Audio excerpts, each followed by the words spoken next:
Така велика зелена жаба. А я так можу поміряти, що потім буду кредити брати.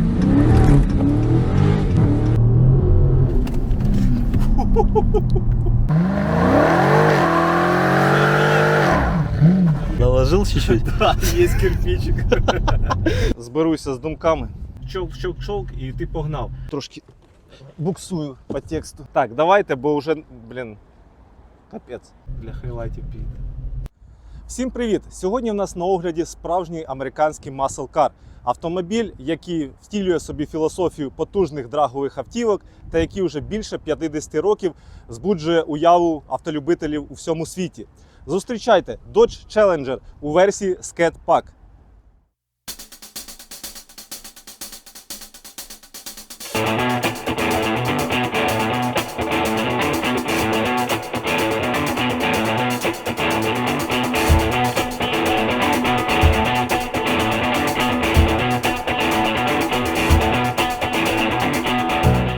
Друзі, як я вже сказав, наш Challenger в комплектації Scat Pack.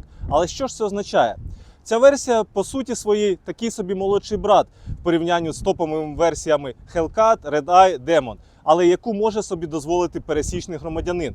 В іншому наша комплектація відрізняється зовнішніми та внутрішніми акцентами. Якщо казати про потужність цього Scat Pack, то в нашій комплектації ми маємо вже топовий, чисто атмосферний 392-й Hemi двигун V8, розкачаний в об'ємі до 6,4 літри, і який у нас видає 485 кінських сил та 644 ньютонометри обертного моменту. У топових версіях Hellcat, Redeye, Demon, нагадаю, встановлювали також Hemi двигун V8, на об'єм 6,2 літри і з допінгом у вигляді надуву, та як наслідком табуном від 700 до 800 з гаком коней. Як і в Demon, нашому Scat Pack є адаптивне шасі, а також система блокування гальм Line Lock і додатково система блокування вихідного валу трансмісії TransBrake.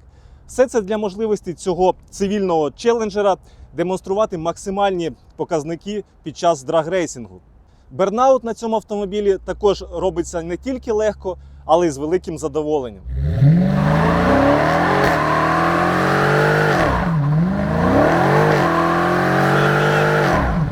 Гальмівні диски попереду діаметром 360 мм, позаду 350 мм.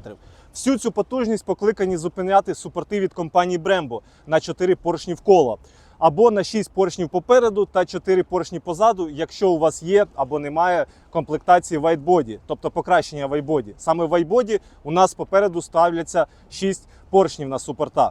Коробка перемикання передач за умовченням сюди встановлювала 6-ступенева механіка та як додаткова опція 8-ступеневий автомат від компанії ZF. Про перевагу тієї чи іншої трансмісії ми обов'язково поговоримо тільки трішки пізніше, під час тест-драйву. Оглядаючи зовнішність автомобіля, хочеться сказати, що вона не залишить байдужим ні одного з автопоціновувачів у світі. І неважливо, чи у вас під капотом найдідівський, якщо це можна так сказати, V6 Pentastar на 305 коней, чи такий потужний розбишака, як наш Scat Pack. Дизайн цього автомобіля змушує мокріти не тільки дівчаток, але й хлопчиків незалежно від віку та віросповідання. На дорогах цей м'язистий залізний парубок, немов праймовий Арнольд Шварценеггер в знаменитому Gold Jimmy. Всі хочуть з ним познайомитись, і він завжди в центрі уваги. Повітрозаборник та бокові шейкери на капоті – це не бутафорія, це дійсно практичний елемент спортивно-цивільного звіра. Фірмові бейджики скаженої бджілки та цифри 392 по різним частинам кузова автомобіля та всередині – це данина легендарному минулому, зокрема цій версії двигуна Hemi, яка вперше побачила світ в далекому 1957 році. Величезні колісні диски 20-ї розмірності, передній сплітер, задній спойлер – все це демонструє серйозність ваших намірів. Оглядаючи автомобіль ззовні, хочеться відмітити нехарактерну для американської автомобільної філософії розкіш та технологічність цього автомобіля.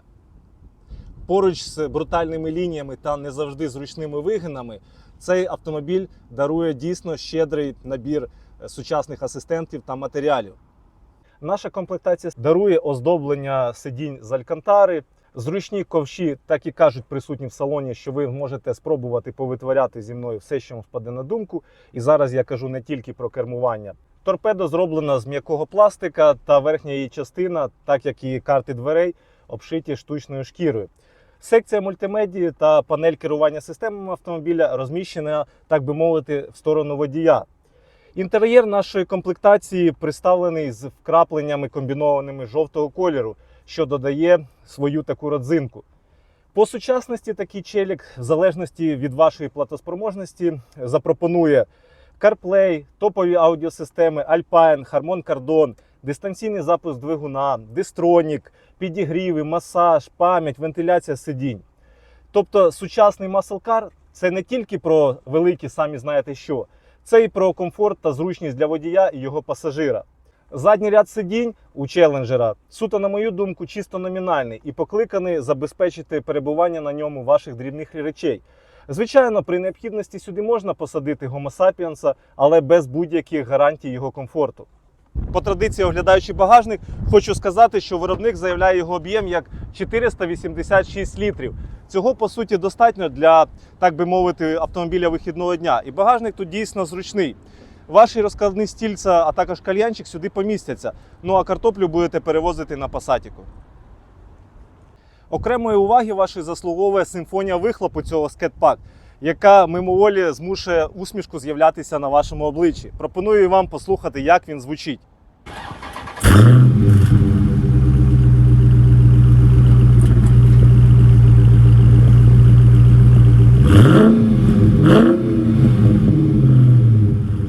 Зараз я запрошую вас разом зі мною розділити мої емоції від кермування цим витвором американської автомобільної думки. Хочеш, застрибуйте та погнали зі мною збирати погляди та враження оточуючих. Що я вам хочу сказати, ви на прев'юшки могли бачити спочатку, тут був такий кирпичик один відкладений. Чому? Тому що я по проханню мого оператора дав газку в тунелі, щоб звук записати. Але задній привід і так шатнуло, а я ніколи на задньому приводі не їздив, а тим більше на такій потужності.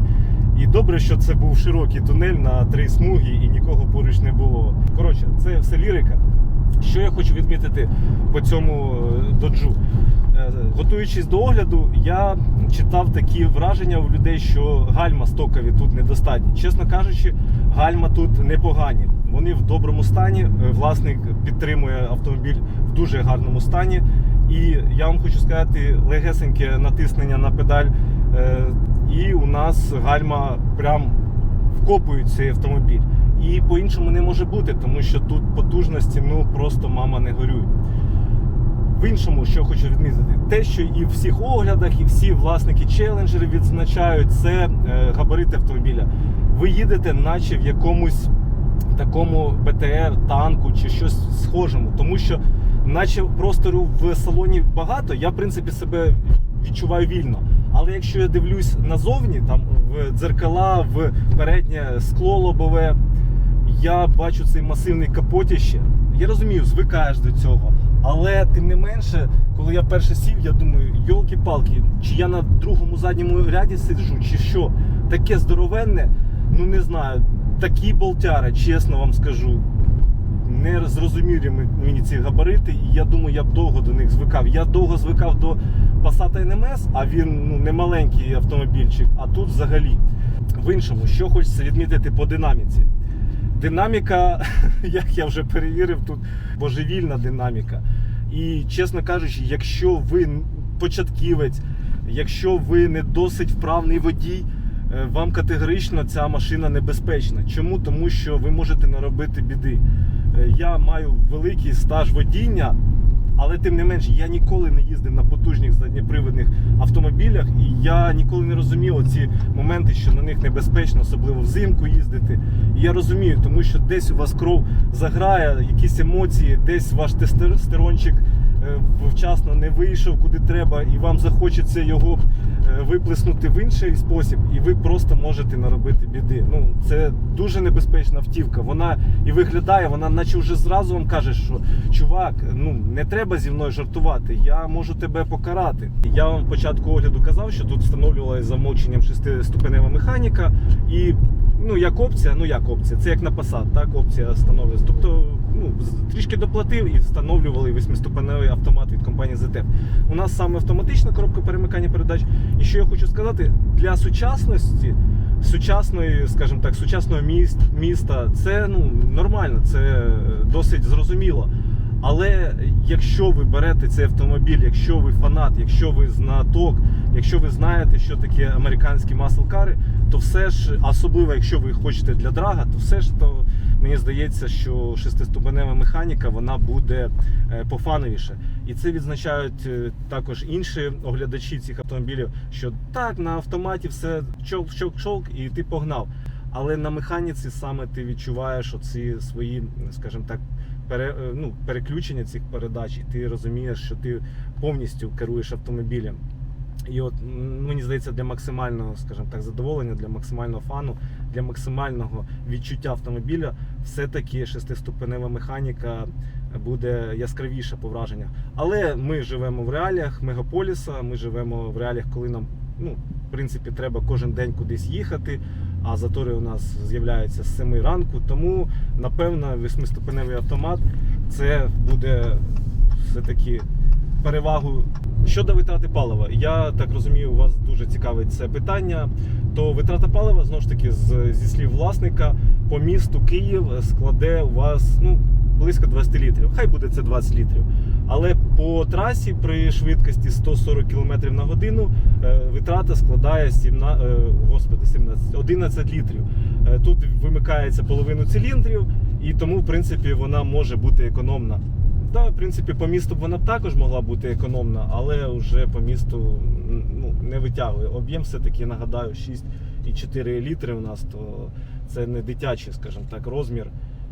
І треба розуміти, що ви берете автомобіль, у якого майже 500 кінських сил і задній привід, і це фановий автомобіль. Тому рахувати гроші на заправку або там вираховувати, скільки вам коштуватиме бензин перед купівлею цього автомобіля, я думаю, що це значить не для вас цей автомобіль.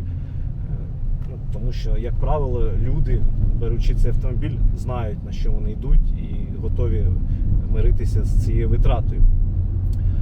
По керованості. По керованості я хочу вам сказати, що коли їдеш по прямій, чудово, немає питань, в принципі, все окей. Але в поворотах, в якихось затяжних спусках з наклоном, тут є вже питання. А саме чому? Тому що навіть коли ви заводите двигун і вихлоп цей починає працювати, машину трішки качає. Тобто тут такі крени кузова, що в якихось серпантинах, якщо ви поїдете, там, наприклад, в Карпати, там, наш український Крим, то вам буде некомфортно їхати на цьому автомобілі. Він дуже крениться і, мені здається, якби не ці ковші, які, до речі, вони, в принципі, по замовченням зроблені на великих людей, бо я, в принципі, широкий трошки такий, і я себе комфортно тут відчуваю, бо є інші автомобілі з ковшами, але вони в них навіть ти не залазиш, ти не відчуваєш, що в тебе вся спина лягла по периметру сидіння.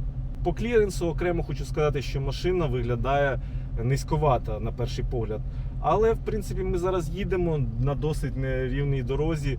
Є там і хвилі від спеки на асфальті, є і там впадинки такі. То я б не сказав, що там щось ти себе відчуваєш на цих здоровезних 20-х дисках, відчуваєш себе некомфортно і десь чіркаєш. Ні, такого не було. Але все одно треба робити, скажімо так, поправку на те, що це автомобіль не для офроуда і не для поганих доріг.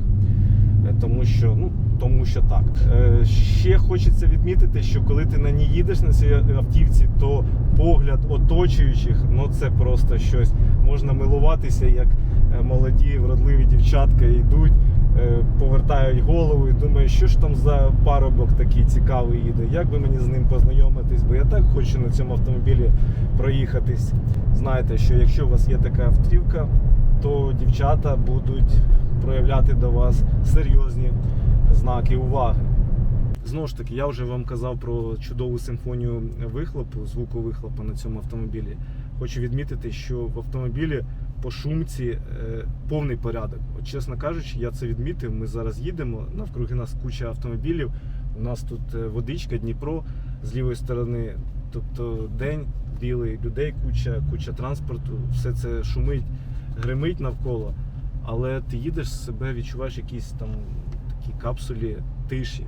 Ну, чомусь мені так здається. Можливо, мене поправлять, скажуть, що тут шумка недостатня, але порівнюючи з тим же вагом, де в сучасних автомобілів дуже погано з шумоізоляцією, то тут все практично класно. Ну, це моя така оцінка на перший мій погляд. І що ще додає, скажімо так, плюсів шумці, те, що ми можемо, не напрягаючи, відчути цей приємний вихлоп, звук вихлопу. Тобто ми їдемо навіть в заторі і починаючи рушати, трішечки педаль газу натискаючи, ми вже чуємо, як муркотить наш вихлоп. І це чують оточуючі. І коли ми більше натиснемо педальку, то ми зрозуміємо, що так, тут 6,4 це дійсно здоровенний розмір, який не кожен зможе подолати. Підсумовуючи свої враження від цього автомобіля, мені хочеться сказати, що це автомобіль емоція, це автомобіль вихідного дня. І це дійсно автомобіль для поціновувачів американської автомобільної культури. Він не пробачить вам вашої бідності або вашого невігластва. Він вимагатиме максимальної поваги та не терпітиме компромісів. Але якщо ви можете забезпечити райдер цього челенджера, він вам подарує такі емоції, які не зможе подарувати, напевно, 90% автомобілів у всьому світі. На цьому я вам дякую за перегляд цього відео та зустрінемось на нових цікавих оглядах. Всім гарного дня!